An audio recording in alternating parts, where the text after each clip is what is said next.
Di Madinah ada seorang wanita karir dia. Setelah pensiun umur 60 tahun dia baru sadar. Dia baru sadar ternyata dia nggak punya ilmu agama. Akhirnya dia masuk ke tahfidz Al-Quran. Dia paling tua. Masuk. Tapi dia tahu. Bentar lagi umur dia mungkin selesai. Dan derajat di surga itu bukan pakai harta. Tapi pakai bacaan Al-Quranul Karim.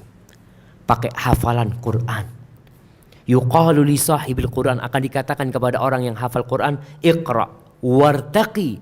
Engkau silahkan baca, derajatmu akan naik. Warattil kama kunta turattil fid dunya. Engkau baca dengan tartil sebagaimana engkau mentartilkan di dunia. Fa inna manzilataka inda akhir ayatin taqra'uha. Kata Nabi SAW, dikatakan kepada yang hafal Quran ini, kedudukanmu itu akan berada di akhir ayat yang kau baca. Kalau kita hafalannya cuma trikul, qul huwallahu ahad, sampai qul binas, berhenti derajatnya, nggak naik lagi. Wanita ini akhirnya masuk ke tahfidz Quran. Subhanallah, 3 tahun hafal Quran. Allah itu mengatakan walaqad yassarnal Qur'ana lidzikr fahal min muddakir. Kata Allah, kami ini benar-benar telah memudahkan Al-Quran untuk diingat. Tapi adakah orang yang mau mengingat?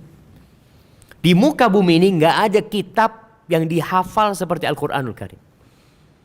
Antum kalau lihat orang-orang Nasara umpamanya, nggak ada anak-anak kecil mereka menghafalkan Alkitab. Jangan itu, ustadznya pun nggak hafal Alkitab. Tapi dalam Islam, Masya Allah, kita bisa mendengarkan anak-anak umur 7 tahun, 9 tahun, 10 tahun hafal Al-Quranul Karim. Jadi nggak ada alasan jamaah kita untuk tidak berusaha menghafal Al-Quranul Karim.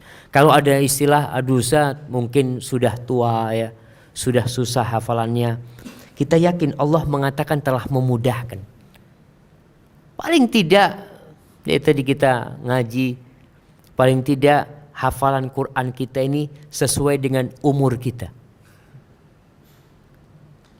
Sesuai dengan umur kita. Artinya kalau umur kita 30 tahun berarti 30 surat. 1 tahun 1 surat jamaah. Apa berat? Masa berat 1 tahun 1 surat? Juz amma itu 37 surat. Juz amma. Berarti yang umur 40 tahun ini selesai juz amma sudah. Jangan ditanya. Karena namun kita kadangkala nggak tertarik jamaah. Masalahnya itu tidak ada ketertarikan. Kita kalau sudah tertarik sama sesuatu, kayak yang suka naik sepeda nih, 400 kilo naik sepeda, anak kadangkala ya Allah ya, dikasih mobil, kasih apa, naik sepeda. Tapi kenapa? Karena ada kesukaan, ada cinta. Begitu pula orang yang cinta sama Al-Quranul Karim, 30 juz dia makan. Maka kadang-kadang kecil, ya Allah. Dulu anak di Madinah punya teman dari Itali. Masuk Islam dia. Nama Islamnya itu Muhammad Yasin.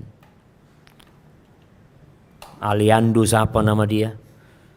Dia 2 tahun masuk Islam. Sudah hafal 20 juz Al-Quran Karim.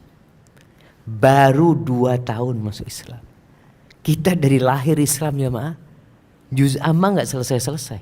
Ini kenapa Ustaz ya berat? Terus enggak. Kitanya yang gak sungguh-sungguh jamaah. Man jadda wajada. Barang siapa bersungguh-sungguh pasti dia raih apa yang dia inginkan. Ya kita lihatlah bapak-bapak ibu bagaimana meraih apa yang dia inginkan. Dulu anak kepingin punya ini bisa punya. Dulu anak ingin punya rumah. Dulu anak ingin punya mobil bisa punya mobil. Ketika ditanya kenapa, ya anak sungguh-sungguh Zat. Ya kaki jadi kepala, kepala jadi kaki. Anak merantau. Dia sampaikan itu perjuangan. Tapi ketika ditanya kenapa Qurannya kok belum sampai juz amma?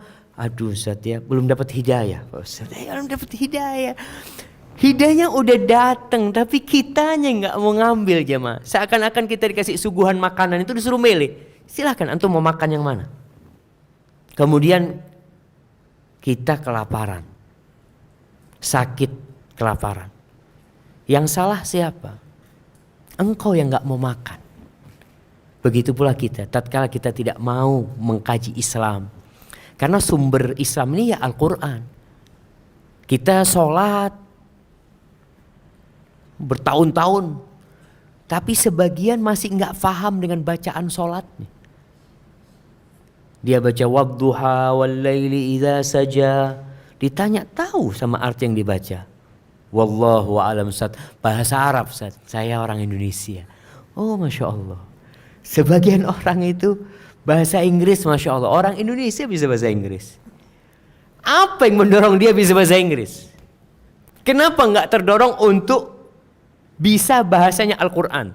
Sehingga ibadah dia itu lebih dia hayati. Ustaz, soalnya ana cari fulusnya pakai bahasa Inggris. Jadi akhirnya hanya untuk cari fulus. Cari akhirat tapi jangan lupa cari fulus. Jadi Allah itu mengatakan wabtaghi fima atakallahu ad-darul akhirah. Carilah dengan apa yang Allah berikan kepadamu, ambisinya itu akhirat, tapi jangan lupa engkau hidup di dunia butuh ongkos. Ya butuh biaya, ya secukupnya lah. Sisanya bawa ke akhirat. Maka tanda orang yang baik, Allah ingin kebaikan buat dia, belajar agama. Sekarang nih kita berada di majelis ini. Ini tanda Allah ingin kebaikan buat kita. Maka semoga apa yang kita dengar itu bisa kita amalkan dalam kehidupan ini jamaah.